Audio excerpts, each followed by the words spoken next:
Michelle with Recruit HIPPO, and we're here with Ken Francis. Today we're going to be touring the boat shop in Moores down on the Lower Harbor Road in Brookings. And so you can see behind us, we're right on the port, right in the harbor. Right in the harbor, yep. Right in the middle of everything. And tell us, what kind of stuff do you do here at the boat shop? So primarily it's boat maintenance and repair. We do everything from new engines to electronics, bottom paint, construction work on boats. Just about anything that has to do with repair or maintenance of a sport or commercial boat, we do here. So there's quite a long list of different individual things we do. This big thing behind you here is what they call the hoist. And this hoist will lift up to 100,000 pounds of boat, pulls it out of the water and sets it on the ground. And if you look right over here is where the boats come up out of the water. That big hoist goes out on that dock, and the straps go down to the water, the boat pulls in, the hoist picks it up. Pretty simple project there. Other than that, the smaller boats over here will have a trailer, and they'll just be brought in by a vehicle. So that's kind of the scoop on the big blue hoist. Very interesting. And you had said that this isn't just for, you can't just pull your boat in and repair it here. You're a private company? Yeah, we're a private company. The yard is managed and maintained by us. Although there are a lot of contractors and repair people who come here and work, and a list of different things that are done to boats, from survey work to replacing an engine. So there's a lot of different things that happen here, and there's a lot of different people involved in it. It's not just us. There's a lot of people here that work. We just kind of oversee everything. Okay. And we'd love to find out more about kind of what types of jobs are here. And I heard that you actually started repairing boats over in Idaho. I did. Is that correct? Yeah, I did. In Idaho, I worked on lake boats and ski boats, pontoon boats, but there's a lot smaller. Here, they're a lot bigger. And here is more of a fishery. There was more sport and vacation. But the theory of the boat's the same. It doesn't really matter on the size, just bigger engines or different components, but a boat's a boat. And the things, it really, from the basic thing is just cleaning the bottom of the boat. We pressure wash them while they're in the air on this hoist and get all of the grime off the bottom of the boats. And that's a pretty basic job, just pressure washing them, all the way to replacing an engine or putting new electronics in it, navigation equipment, to hull repair. People hit rocks and have damage on the bottom of the boat, which need to be repaired. And it's all kinds of boats. It's fiberglass boats and steel boats and wood boats. So it's quite a different variety of repairs that can be done. Interesting. And I hear a lot of different sounds coming from across the yard. It looks like you have some painting type repairs going on, maybe some grinding. Yeah, this boat you're looking at over here, the white boat, it's a small commercial boat. It's out of Crescent City. And he's had that boat here for a couple of months. And he has about replaced every plank. That's a wood boat. And he's about replaced every plank on the boat. And he's done a lot of work to this boat. And this is an old school boat. You wouldn't think they still use these, but this boat was built back in the 30s. Wow. And it's still a floating boat.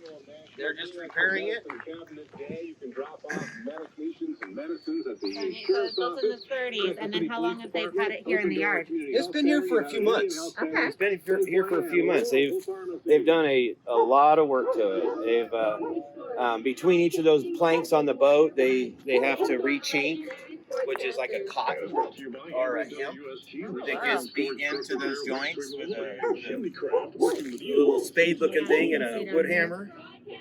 And then they seal it all up, and he's just getting finished up now. He's probably getting close to painting this one. He just did the white paint this last week, so he's coming right along with it.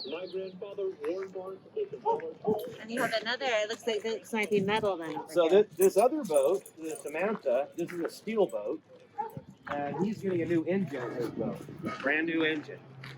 The engine's about the size of a small car. Oh wow! They're massive diesel engines in these things. And it's inside the boat. It's inside the boat, right underneath the house, they call it, or the white part on the top. That's the cabin, the helm. They call that the house. This is a big boat. That's, You know? yeah. This boat weighs about 80,000 pounds. So some other skills then is obviously welding if you're working on steel. Definitely. We have 2 welders here that do a lot of welding. There's a lot of bracketry and hole repair that has to be done, especially with the steel boats. But this boat here is going to get painted. The bottom will be repainted, and this is a boat owner that you see working behind you. He's just going to be doing a ton of work to this boat. Looking great. It's too bad you guys weren't here yesterday. You'd have seen a beautiful, brand new John Deere engine sitting out here. Oh wow! Yeah, He just put it in. he just put it in. Yeah, a day or 2 ago. Best shipyard around. And then this small boat over here, this sailboat. Well, it's not. It's a 40-foot sailboat. This is just a private owner, a private boat that he's got for sale, and he needed some work done to it before it's sold. So that's what's going on with that one. It'll get new paint on the bottom and maybe some rigging on the mast and all those cables you see going up the mast. That's called rigging, and just is set for a long time. So it's been neglected for a while, which unfortunately happens a lot with boats. Yeah. Especially private boats that aren't working. But when they sit, it requires a lot of work. There's a lot of upkeep on boats, a lot of things you have to stay up with. Otherwise, it gets relatively expensive. You got it. And the owners that come in, are they bringing their own tools and equipment with them, or is it something that you as the boat shop supply some of? Some of it, it's kind of a split. Most of the owners that come in here and work are, they have a business, a commercial business, either a fishery business or a charter business. And a lot of them have their own tools and they want to do their own work, which is perfectly fine. That's works out good. And then we have all the tools ourselves. If they need us to do something or they need to borrow a tool, we provide that tool. I know there's a big shop over there that we'll go take a look at. Yeah, right? yeah. Years ago they used to build boats in this shop. Oh, really? And before that, this shop was actually a hay barn. This was like back in the teens. This shop was here. None of this dirt you see out. This is all riverbed or river bar, and that was an old hay barn. And then it became Pelican Bay Boats. They built boats in there for a lot of years, and now it's the boat shop.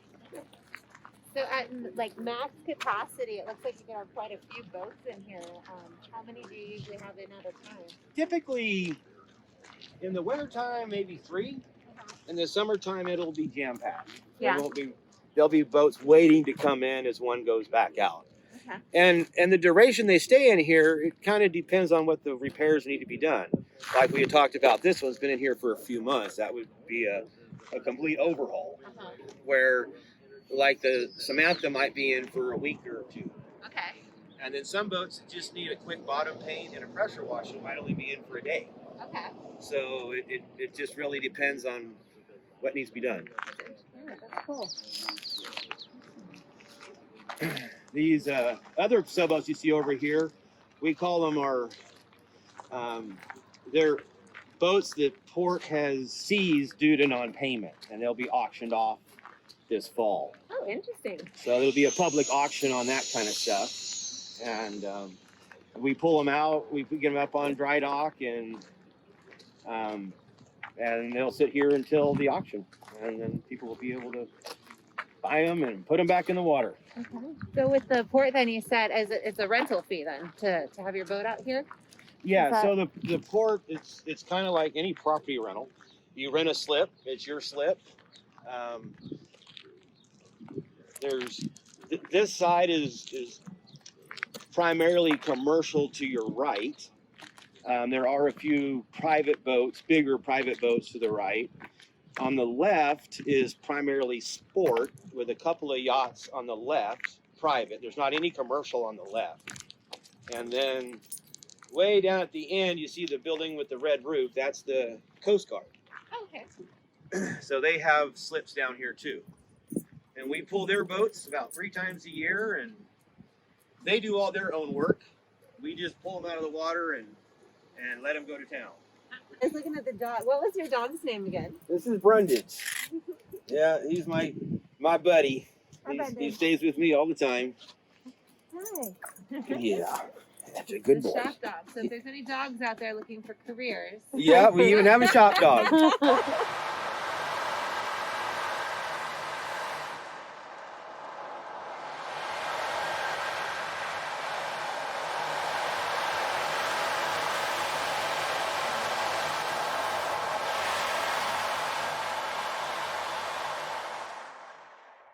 All right. Well, it looks like we're here at this is your main shop. Yeah, so this is the main shop. This is where all the majority of the small boats get worked on in here.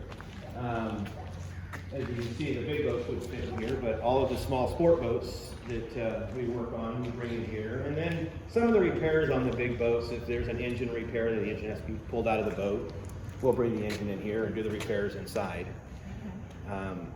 But primarily what happens in here is the work that we do on the smaller vessels will come inside.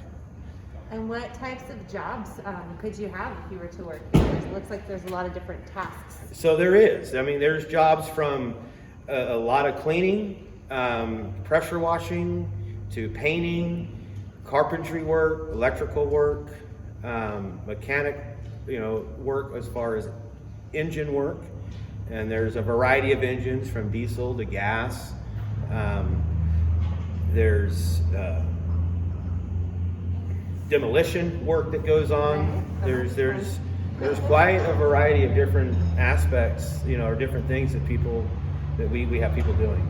Okay. Surveyors will survey boats and give values and the quality of the bottom of the boat. They survey not just for insurance reasons, but to verify the boats are seaworthy and that there's no rot or damage to the hulls. Shipwrights, they're guys or ladies that do primarily construction repairs that are a major component, like a stringer or a keel or something that keeps a boat afloat. Okay. Is that what a stringer and keel are? Yeah, well, the stringer is like the backbone.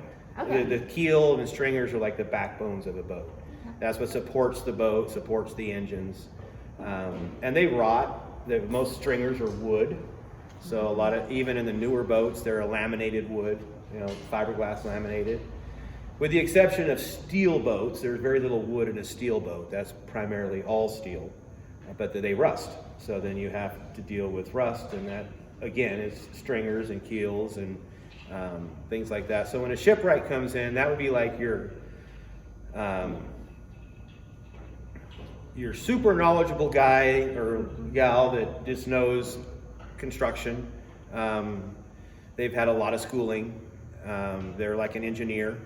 They'll come in and tell us to what degree a repair needs to be completed or done. And what is your role here? What is your official title? So I own the boat shop. Okay. And I'm a working owner, so my hands are dirty most of the time. We have anywhere from 2 to 6 people here that help us. So I do a lot of delegating, but primarily I manage it and do some work. Perfect. And how did you get from being in Idaho working on boats on a lake to being here in Brookings, Oregon, owning a boat shop? So in Idaho, I was quite a bit younger. I've been here for 15 years here in Brookings. Prior to moving here, we would come here on vacation, come here fishing, love the coast, love the ocean. And we came across an opportunity to move over here and there was the community was in need of another boat mechanic, and I had some experience with that in Idaho. So it all just kind of fell together for us. And we moved over here, and it's been just a growing experience since then. Yeah. We've been pretty fortunate. It's a small community, so the word of mouth travels fast here, and we've been fortunate enough to be in business for over 15 years now. That's a long time. Yeah. That's a long time. Yeah. Well, I have to ask, what was your first job, like getting out of high school? What did you do way back when? So out of high school, I got my journeymanship in HVAC, of all things. Okay. That's heating, ventilation, and air conditioning. So I was in construction. Okay. I worked on homes with heating and air conditioning. And I did a 4-year journeymanship, a working journeymanship. So that means as I was working, I was taking classes through the company I worked for, and we would test at the local colleges. And then after 4 years of experience and 4 years of, it's not full-time college by any means, it's just a few days a month we would go to a college and have to test or do an exam of some kind. And then after 4 years you get your journeymanship, and that provides you the ability to become a contractor or a business owner or many things, or just work as a journeymanship, which is a great career. And I did that for probably 10 years. Okay. So the 4 years of my journeymanship, then an additional 6 years after that. And I had off and on worked for other companies, and I had my own company once, and that was kind of got me in the ability to run a company, and that's kind of where I started out. So I got a lot of experience in management and being a business owner with that. And when we came here, it all fell together. That's So right here in Brookings, Oregon. right here in Brookings, Oregon. Yep. Yeah, all of my kids went to school here and graduated high school here, and I have grandkids now here, so we plan on staying. To keep it local. Yep. So when you said you get busier in the summertime, and I'm sure you have need for some extra help in the summertime. Do you do hiring, and what kind of jobs might be available in this? So it depends on the experience of the person we're hiring. My son works with me full time. My dad helps me out sometimes. He's retired, and he comes down and keeps the shop clean and does his things here too. Nice. And then we have a few other employees that we've hired for different expertises and what they do. But as far as someone just wanting to get into the field, probably the scope of work would be basic oil changes, probably a cleaning, bottom painting. I would say that would be where you would start in this career. And then if it's something they enjoy doing and they want more, just depending on their ability, the sky's the limit. There's there's Merck Tech schools you can go to become a certified technician. I would only suggest that at the point that you've been in the field for at least a year or so, to make sure something you wanted to do, because these schools are expensive. But they are a great wealth of information, and you do come out with certificates after you've completed the schooling. But without having some experience hands-on in this field, it's a lot of time you will spend in the school. You want to be sure it's something you want to do, because even someone who has completed the school and was looking for work, I still, as a business owner, I wouldn't turn them loose on a $100,000 boat because they have a certificate. They would still have to go through the ropes and prove their ability to a shop or to any a shop owner before they're going to let them cut loose on something of that value. Especially on a boat, because when you're in the ocean and there's a problem, you can't just pull over. It can be a scary place. So we have to be sure that the repairs are done properly and people doing them are aware and know what they're doing. And that's something we really encourage the high schoolers to do, or even the recent graduates, is to kind of just get out and network and try different jobs Yep. and see where they feel like they fit. And as sometimes we would organize like a job shadow or just an informational interview where they could maybe come and talk to you and hear about some different stuff they might be doing on the job. I'm all for that. I think that's a great. I mean, I think it's really important that you experience all you can, but especially in the trades and in income, that you experience and see something you really want to do. Yeah. Because if you don't enjoy what you're doing, life's too short and it's not worth it. So you really have to find the career choice that you want. And without trying different things and actually doing them, it's hard to make that decision. Yeah. When I was young and in school, I wanted to be a pilot. That was my dream, is that I wanted to be an airline pilot and, or fly jets. And that was just the coolest thing to even imagine. And I started flight school right out of high school as well as a journeymanship. I was in flight school. I wanted to get my private license, but I was diagnosed with diabetes, and they yanked my flight physical, so I couldn't go that way in life. So I just stuck with their journeymanship, and it's been a great life for me. Yeah. So what your dreams aren't always reality. Yes. Life throws you curveballs, and you just got to take it as you get it, and plan for the best and hope that it all works out. Yeah, that's some great advice. Thank you. Yeah. And I see there's quite a few tools in here, so anyone that's interested in working with tools or has an aptitude with their hands, this might be a great place for them to start a career. Yeah, we have hoists and hand tools and tire machines. We have a plasma table that's all computerized, where you just punch in what you want to cut, it cuts it out for you. Okay. So there's And that's a CNC Yep, plasma? CNC plasma machine. Okay. It'll cut up to 1/2 inch thick steel. Okay. Cuts aluminum, whatever needs to be cut up. And that's kind of a fun thing to watch. Yeah. And we have a guy that does that, and he's it takes a different mind than I have. Yeah. I think even I couldn't run it myself.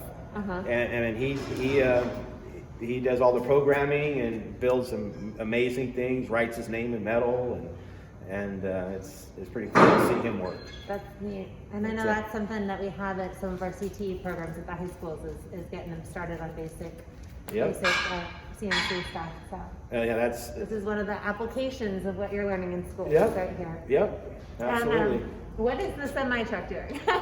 So the semi truck, it's in here getting a new transmission. Oh, okay. It's one of our trucks. Is that where the boat shop and more comes in? It is. So the semi truck is to move boats. I just hauled a boat to the dump. A boat we put on a flatbed trailer or a lowboy trailer, and we haul it to CTR. If they're small enough boats that we can put them on a trailer, that they're under 40 feet and under 10 feet wide, we can haul them to CTR. Then they can take them off and crunch them up in their yard.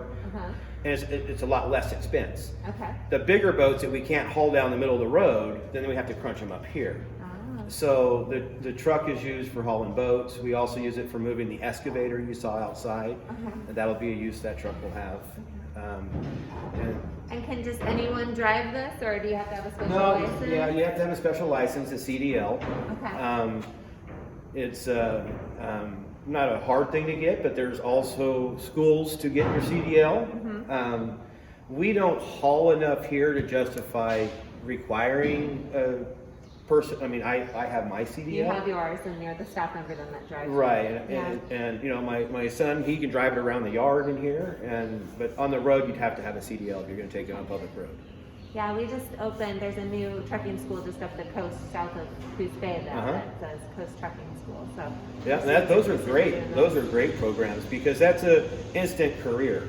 If you like driving, and by the time you're in high school, you pretty much know if you like to drive or not. Right. Yep. And you know, you go through a trucking school like that, and whether you do local haul or long haul, that's a great career too.